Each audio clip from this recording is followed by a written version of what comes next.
MRPS 31వ ఆవిర్భావ దినోత్సవం సందర్భంగా వర్గీకరణ అంశంలో తమ చిత్తశుద్ధి చాటుకున్న ఆంధ్ర తెలంగాణ రాష్ట్ర ప్రభుత్వాలకు ధన్యవాదాలు తెలియజేస్తూ జూలై 7వ తేదీన మాదిగ మహామేళా నిర్వహిస్తున్నట్లు ఎంఆర్పీఎస్ వ్యవస్థాపకులు ఉసిరిపాటి బ్రహ్మయ్య మాదిగ తెలిపారు. మంగళవారం రాజమహేంద్రవరం రూరల్ బొమ్మూరులోని గుడ్ కేర్ హెల్పింగ్ సొసైటీ కార్యాలయంలో ఏర్పాటు చేసిన విలేకరుల సమావేశంలో ఆయన ముఖ్య అతిథిగా పాల్గొన్నారు. ఈ సందర్భంగా ఆయన మాట్లాడారు.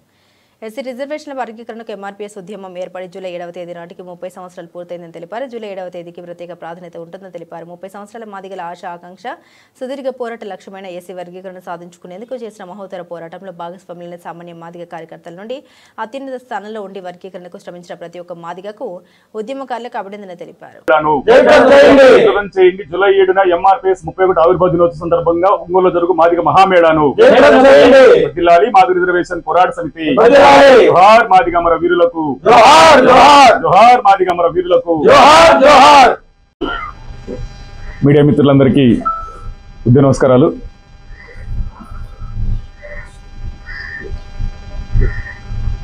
ఎస్సీ రిజర్వేషన్లను ఏబిసిడీలుగా వర్గీకరించాలని 1994 జూలై 7న ప్రకాశం జిల్లా నాగురుపులపాడు మండలం ఈదుముడి గ్రామంలో ఎంఆర్పీఎస్ ఉద్యమం ఏర్పడిన విషయం ఈ దేశ ప్రజలందరికీ తెలిసిన విషయమే. అయితే ఎంఆర్పీఎస్ ఉద్యమం ఏర్పడి జూలై 7 నాటికి 31వ ఆవిర్భావ దినోత్సవాన్ని 31వ ఆవిర్భావ దినోత్సవం జరుగుతుంది. ఆవిర్భావ దినోత్సవాన్ని పురస్కరించుకొని ఈ సంవత్సరం ఈ జూలై 7కు ఒక ప్రత్యేక ప్రాధాన్యత ఉంది. 30 ఏండ్ల మాదిగల ఆశ ఆకాంక్ష చిరకాల స్వప్నమైనటువంటి ఎస్సీ వర్గీకరణ నెరవేరినటువంటి సందర్భంలో జరుగుతున్నటువంటి ఈ ఆవిర్భావ దినోత్సవాన్ని ఘనంగా నిర్వహించాలని, దానికోసం రాష్ట్ర వ్యాప్త పర్యటనలో భాగంగా ఈరోజు రాజమండ్రికి రావడం జరిగింది. ఎందుకు జూలై 7ను ఘనంగా నిర్వహించుకోవాలనే తలంపుతో ఉన్నామంటే, రెండు రాష్ట్ర ప్రభుత్వాలు ఎస్సీ రిజర్వేషన్ల వర్గీకరణను అమలు చేయడంలో తమ వంతు పాత్రను పోషించి తమ చిత్తశుద్ధిని చాటుకున్న సందర్భంలో రెండు రాష్ట్ర ప్రభుత్వాలకు ధన్యవాదాలు తెలియజేస్తూ ఈ కార్యక్రమాన్ని నిర్వహిస్తూ ఉన్నాం. ప్రధానంగా 94లో ఎంఆర్పీఎస్ ఉద్యమం మొదలైతే ఆనాడు 97కే ఎస్సీ వర్గీకరణ సాధించుకోవడం జరిగింది. నేడు ఆంధ్రప్రదేశ్ ముఖ్యమంత్రిగా ఉండబడినటువంటి చంద్రబాబు నాయుడు గారే ఆనాటి ముఖ్యమంత్రిగా ఉండి వర్గీకరణ అంశాన్ని పరిష్కరించడంలో తన వంతు పాత్రను పోషించడం జరిగింది. 97లో మళ్ళా మా సోదరులు హైకోర్టును ఆశ్రయిస్తే కొన్ని సాంకేతిక కారణాలను చూపిస్తూ హైకోర్టు కూడా ఎస్సీ వర్గీకరణ జీవోను రద్దు చేయడం జరిగింది. కానీ ప్రభుత్వం దానిని ప్రతిష్టాత్మకంగా తీసుకొని ఎస్సీ వర్గీకరణకు గవర్నర్ ద్వారా ఆర్డినెన్స్ చేసి ఆ ఆర్డినెన్స్ కి రాష్ట్రపతి ఆమోదం కల్పించి 99 నుంచి 2004 వరకు వర్గీకరణ అమలు చేసినటువంటి చరిత్ర కూడా ఈనాటి ఉండబడిన ముఖ్యమంత్రి నారా చంద్రబాబు నాయుడు గారికి ఉంది.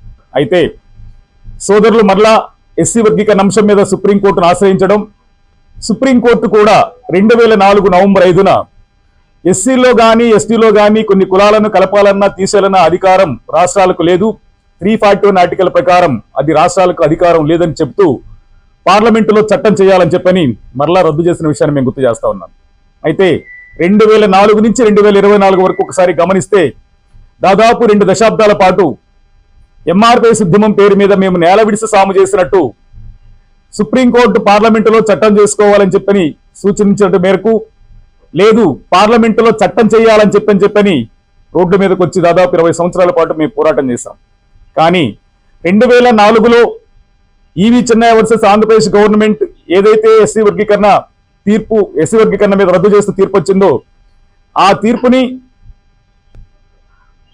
పరిగణలోకి తీసుకోబడినటువంటి పంజాబ్లో ఉండబడినటువంటి ఎస్సీ వర్గీకరణ వ్యతిరేకులు అప్పటికే పంజాబ్లో ఎస్సీ వర్గీకరణ అమలు జరుగుతున్న సందర్భం ఉంది. అక్కడ కూడా ఈ తీర్పును అనుసరించి పంజాబ్లో కూడా ఎస్సీ వర్గీకరణ రద్దు చేయించడం జరిగింది. కానీ పంజాబ్ ప్రభుత్వం ఎస్సీ వర్గీకరణ పట్ల దేవేంద్ర సింగ్ వర్సెస్ పంజాబ్ ప్రభుత్వం అనుకూలంగా ఉండడంతో వాళ్ళు సుప్రీంకోర్టును ఆశ్రయించడం, దాదాపు 2 దశాబ్దాల పాటు వాళ్ళు సుప్రీంకోర్టులో న్యాయ పోరాటం చేసిన విషయాన్ని మేము గుర్తు చేస్తా ఉన్నాం. సుప్రీంకోర్టులో పంజాబ్ ప్రభుత్వం చేసినటువంటి న్యాయ పోరాట ఫలితంగా 2020 ఆగస్టు 27వ తారీఖున అరుణ్ మిశ్రా గారితో కూడినటువంటి ధర్మాసనం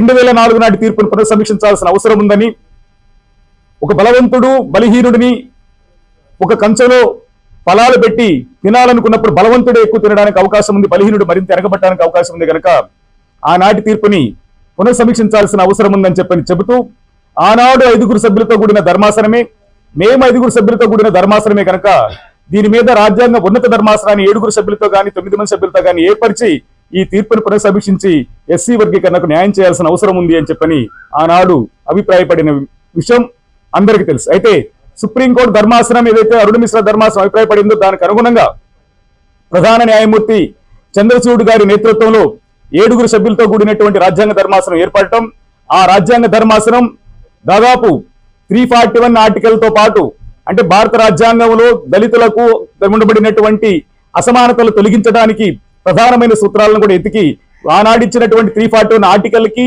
ఎస్సీ వర్గీకరణకు సంబంధం లేదని, రాష్ట్రాల్లో ఎస్సీలు కొన్ని కులాలను కలుపుకోలేదని, కొన్ని కులాలను తీసేయలేదని, ఉన్న వాటినే ఆ రాష్ట్రాల్లో వర్గీకరణ చేసి అమలు చేశారన్న విషయాన్ని కూడా స్పష్టం చేస్తూ రాష్ట్రాలే ఎస్సీ వర్గీకరణ అమలు చేసుకోవచ్చు అని చెప్పి ఈ రోజు సుప్రీంకోర్టు ఒక చారిత్రాత్మక తీర్పునివ్వడం జరిగింది. అంటే 2024 ఆగస్టు 1న ఆ చారిత్రాత్మక తీర్పు రావడం జరిగింది. సుప్రీంకోర్టు తీర్పు వెలువడిన వెంటనే తెలంగాణ రాష్ట్రంలో తెలంగాణ ముఖ్యమంత్రి రేవంత్ రెడ్డి గారు అసెంబ్లీలోనే ఎస్సీ వర్గీకరణకు స్వాగతిస్తూ సుప్రీంకోర్టును స్వాగతిస్తూ ప్రకటించడం, అనుగుణంగా ఒక కేబినెట్ కమిటీ వేయడం, ఆ కేబినెట్ సూచన మేరకు షమీమ్ ఖత్తర్ కమిషన్ వేయడం, ఆ కమిషన్ నివేదిక ప్రకారం అక్కడ గ్రూప్ 1, గ్రూప్ 2, గ్రూప్ 3గా ఎస్సీ వర్గీకరణ అమలు చేసి చట్టం చేసిన విషయాన్ని కూడా మేము తెలియజేసుకుంటూ తెలంగాణ ప్రభుత్వానికి ధన్యవాదాలు తెలియజేస్తాం.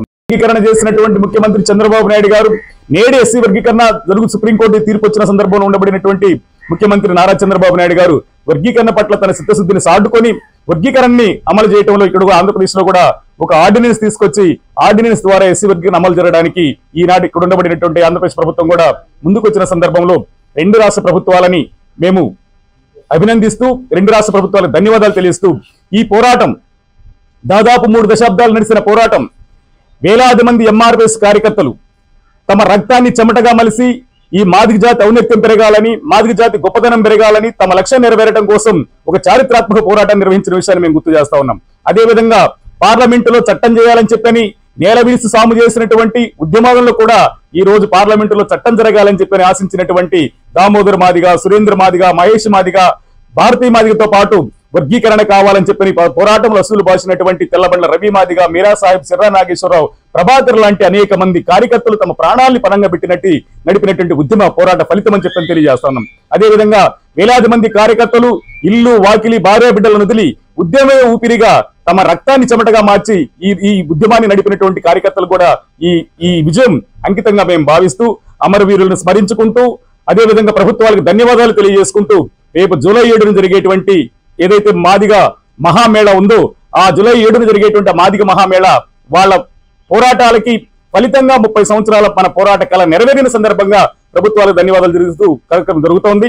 ఈ కార్యక్రమాన్ని జయప్రదం చేయమని చెప్పని ఈ రాష్ట్రంలో ఉండబడినటువంటి మాదిగ ప్రజలని, మాదిగ మహిళల్ని, విద్యార్థులు, యువకులు, మేధావులు, ప్రజలందరూ కూడా ప్రజాస్వామికవాదులందరూ కూడా పాల్గొని కార్యక్రమాన్ని జయప్రదం చేయాల్సిందిగా పిలుపునిస్తా ఉన్నాం. ఎక్కడ జరుగుతుందండి? ఒంగోలు. Date July 7.